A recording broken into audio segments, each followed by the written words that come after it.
पिता का धर्म होता है कि वह अपने बच्चों को संस्कार से भर दे, विविधताओं से भर दे। किससे भर दे?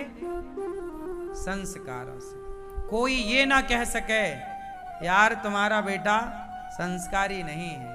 यदि तुम्हारा बेटा समाज में जाकर कुछ गलत हरकत करता है तो वह उसकी गलती नहीं मानी जाएगी, वह उसके पिता की गलती मानी जाएगी। यदि आपके पुत्र का समाज में सम्मान हुआ तो वह पुत्र का नहीं, वह पिता का ही सम्मान माना जाएगा। और आपके पुत्र का अपमान हुआ तो वह अपमान उस पुत्र का नहीं, वह पिता का अपमान माना जाएगा। बोलो हाँ। यदि आपका बेटा गलत काम में लग गया तो वो गलती केवल उस बेटे की मानी जाएगी, क्या पिता की नहीं मानी जाएगी? इसलिए पिता का धर्म है कि वह अपने पुत्रों को इतना बढ़िया संस्कार दे दे कि जैसे लोहा और सोना। मैं एक उदाहरण से आपको समझाना चाहूंगा। माना कि ये सोना है, माना कि ये लोहा है, और मैंने दोनों को एक बाल्टी पानी में डाला। 1 तोला सोना डाला मैंने और 1 तोला लोहा डाला मैंने पानी में, और पानी मैंने 1 साल के लिए भर करके छोड़ दिया। 1 साल बाद जब मैं वापस गया तो बताओ मुझे क्या मिलेगा और क्या नहीं मिलेगा? बोलो जोर से। सोना मिलेगा और लोहा, लोहा 1 साल के अंदर वह पानी में जंग खाकर घुलकर समाप्त हो चुका होगा। कुछ अवशेष मिल सकते हैं, कुछ अवशेष मिलने की संभावना तो है, लेकिन जस का तस तो केवल सोना ही मिलेगा। ना उसकी चमक में कोई कमी होगी, ना तो उसकी कीमत में कोई कमी होगी। बस आपके द्वारा दिए गए संस्कार आपके बच्चों को सोना बना देता है। और फिर वह सोना जब आपके बेटा संस्कार पाकर घर से निकलते हैं तो वह कितनी कुसंगति में जाकर रह लें, कुसंग का प्रभाव कभी आपके बच्चों पर नहीं पड़ता, क्योंकि वो सोना हो चुके होते हैं। पानी बिगाड़ेगा तो लोहे को बिगाड़ेगा, सोने को नहीं बिगाड़ सकता। यदि आपके बच्चे संस्कारहीन हैं तो वो लोहा है। तो लोहा, यदि आपके बच्चों को आपने संस्कार नहीं दिए तब तो बिगड़ जाएंगे कुसंग में। आपका बेटा यदि संस्कार पाकर सोना हो गया है, अब ये दास अनिरुद्ध है आपके सामने, मेरे सामने कितने भी शराबी आप बिठा दो, कितने भी गलत लोग बिठा दो, उन गलत लोगों का प्रभाव मुझ में नहीं आएगा, बल्कि मेरा प्रभाव उनमें से कुछ लोगों में चला जाएगा। जब आप सोना होते हैं तब पानी आपका, पानी कुसंग है। लोहा के लिए पानी सत्संग है कि कुसंग है? बोलो। लोहे को पानी बिगाड़ देता है कि नहीं? बोलो हाँ। तो आपके बच्चों के लिए कुसंग ही पानी है, तो कुसंग आपको बिगाड़ देगा।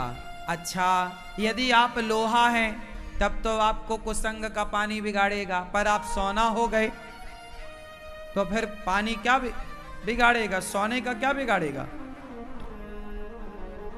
100 साल तक पड़ा रहे सोना पानी में, बिगड़ेगा? बोलो। बस एक बार सोना होने की देर है। अच्छा ये बताओ, क्या लोहा कभी सोना हो सकता है? उत्तर उत्तर उत्तर, हाँ या ना? हाँ। लोहा सोना हो सकता है। कब? जब लोहे को पारस मणि मिल जाए। एक पारस पत्थर होता है, पारस मणि कहते हैं। पारस मणि यदि लोहे पर टच कर दी जाए तो लोहा क्या हो जाता है? सोना। सुना है आपने? तो आप तो अभी कह रहे थे कि नहीं हो सकता। यदि लोहे को टच कर दिया जाए पारस के द्वारा तो सारा लोहा पल भर में सोना हो जाएगा।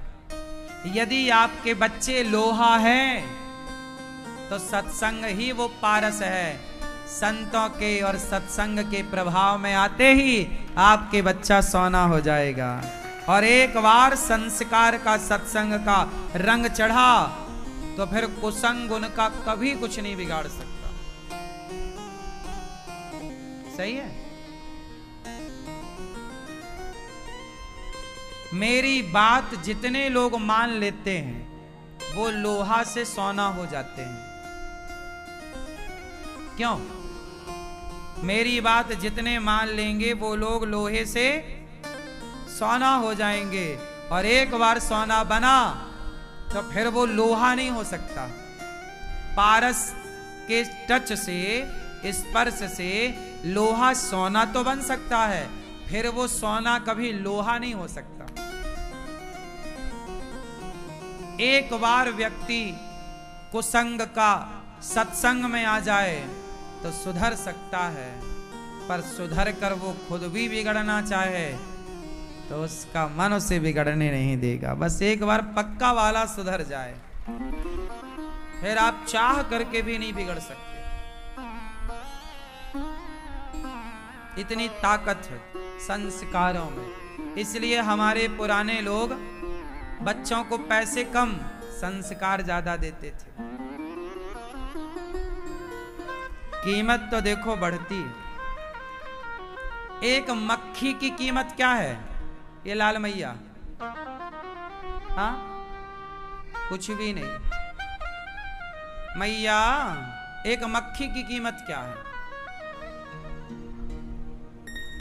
हाँ, यदि सब्जी वाले की दुकान में जाकर, सब्जी वाले की तराजू में जाकर मक्खी बैठ जाए तो मक्खी की कोई कीमत नहीं है। लेकिन वही मक्खी सोनार की तराजू में जाकर एक तरफ बैठ जाए तो कम से कम 1 ग्राम तो वजन बढ़ा ही देगी।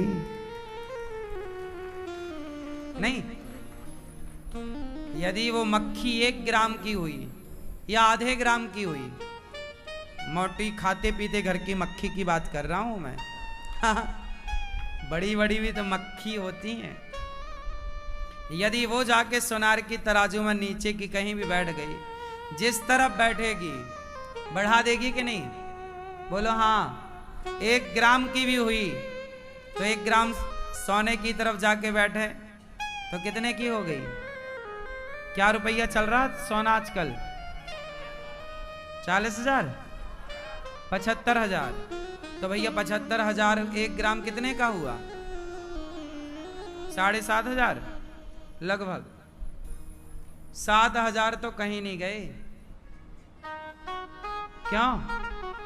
तो मक्खी सब्जी वाले की तराजू में बैठे तो मक्खी की कोई कीमत नहीं, पर सोनार की तराजू में बैठ जाए तो 7,000 की हो गई कि नहीं? बस यही है। आपकी कीमत तब बढ़ जाती है जब आप अच्छी जगह उठने बैठने लग जाते हैं।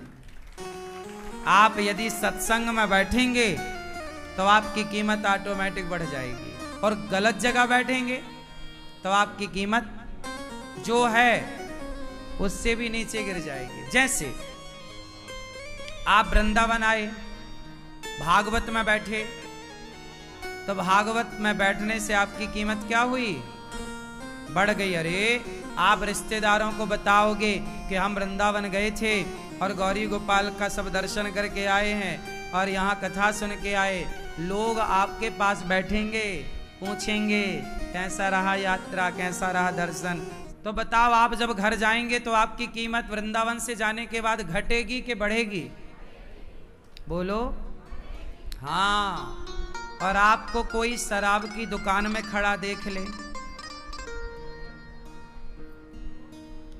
मांस की दुकान में खड़ा देख ले, आप भले ना खरीदो मांस, भले ना पियो शराब, पर कोई देख बस ले जैसे कि आप शराब की दुकान में खड़े हैं और आपकी पत्नी ने देख लिया, तो क्या होगा? इज्जत मिलेगी कि जाएगी? हाँ,